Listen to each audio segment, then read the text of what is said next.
وَكُلَّ إِنسَانٍ أَلْزَمْنَاهُ طَائِرَهُ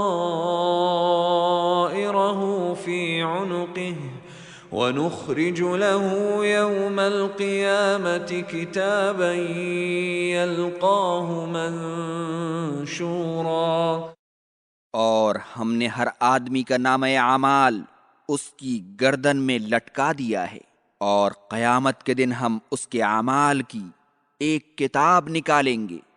جسے وہ اپنے سامنے کھلی ہوئی پائے گا۔ جب اللہ تعالیٰ نے قرآن کریم میں ہر چیز بیان کر دی ہے تو کسی کے پاس راہ ضلالت اختیار کرنے کے لیے کوئی عذر باقی نہ رہا۔ اسی لیے اس آیت میں اللہ نے فرمایا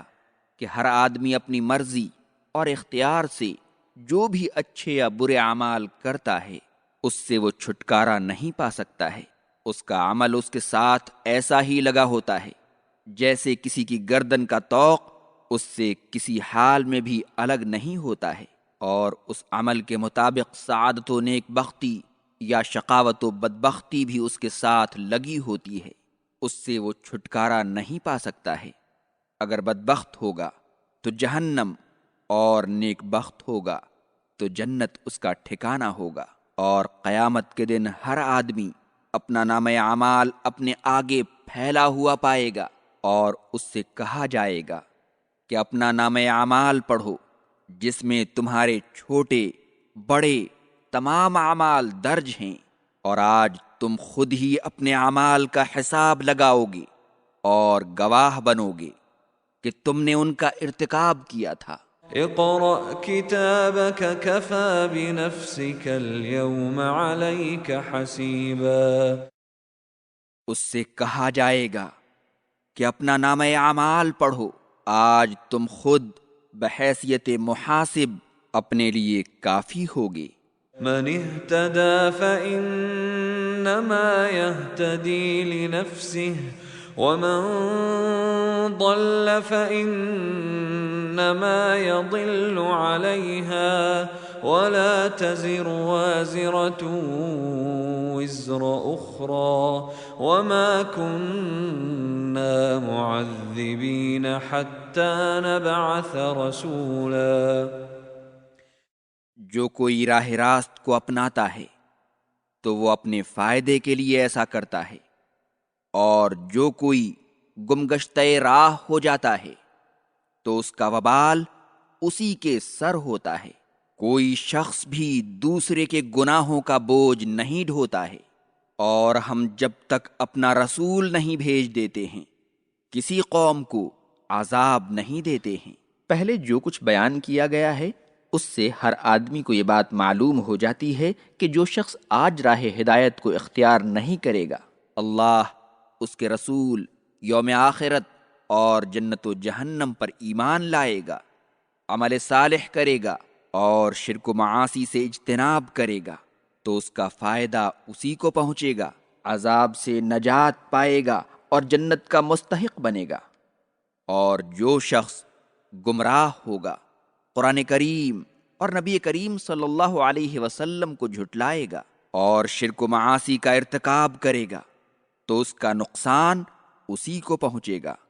اور جہنم اس کا ٹھکانہ ہوگا۔ اسی لیے اللہ تعالیٰ نے فرمایا کہ قیامت کے دن کوئی شخص کسی دوسرے آدمی کے گناہوں کا ذمہ دار نہیں ہوگا، اور ہم جب تک اپنا رسول نہیں بھیج دیتے ہیں کسی قوم کو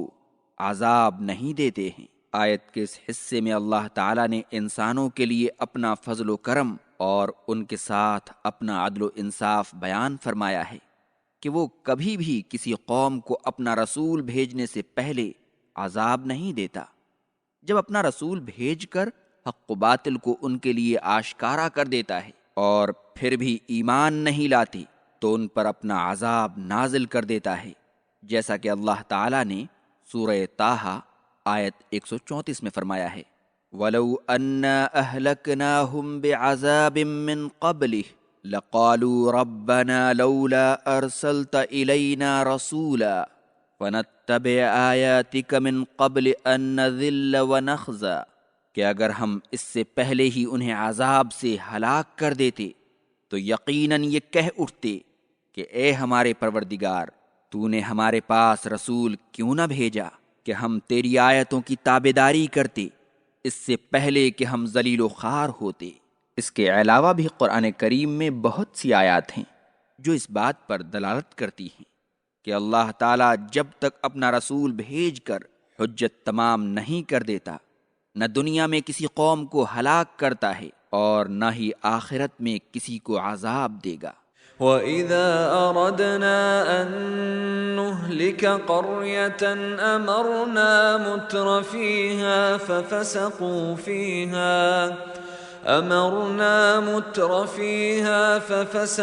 فِيهَا فَحَقَّ عَلَيْهَا الْقَوْلُ فَدَمَّرْنَاهَا تَدْمِيرًا۔ اور جب ہم کسی بستی کو ہلاک کرنا چاہتے ہیں تو اس کے عیش پرستوں کو اجازت دے دیتے ہیں، پھر وہ اس میں فسق کا بازار گرم کرتے ہیں تو اس پر عذاب ثابت ہو جاتا ہے، پھر ہم اسے یکسر تباہ و برباد کر دیتے ہیں۔ جس عذاب کا پہلے ذکر آیا ہے اسی کا سبب بیان کیا جا رہا ہے، اور اس طرف اشارہ ہے کہ اس سے مراد دنیاوی عذاب ہے۔ آیت کا معنی یہ ہے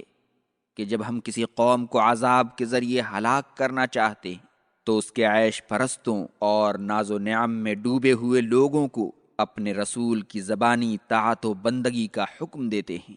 لیکن وہ لوگ ہمارے حکم کی مخالفت کرتے ہیں اور سرکشی اور تمرد ان کا شیوا بن جاتا ہے، تو ان پر عذاب کا نزول واجب ہو جاتا ہے، پھر ہم انہیں یکسر تباہ و برباد کر دیتے ہیں، جیسا کہ بیت المقدس والوں کے ساتھ ہوا کہ جب یہود نے اللہ کے دین کو پس پشت ڈال دیا تو ان کے دشمنوں کو ان پر مسلط کر دیا۔ آیت کا ایک معنی یہ بھی بیان کیا گیا ہے کہ جب ہم کسی قوم کو عذاب کے ذریعے ہلاک کرنا چاہتے ہیں تو اس میں فاسقوں اور فاجروں کی تعداد بڑھا دیتے ہیں جو کثرت کے ساتھ فسق و فجور کا ارتکاب کرنے لگتے ہیں۔ مفسرین لکھتے ہیں کہ اگرچہ اللہ کا حکم تمام لوگوں کو شامل ہوتا ہے، لیکن یہاں عیش کوشوں کا ہی ذکر اس لیے آیا ہے کہ دنیا میں شر و فساد پھیلانے والے در حقیقت یہی لوگ ہوتے ہیں، پھر دوسرے لوگ ان کی پیروی کرنے لگتے ہیں۔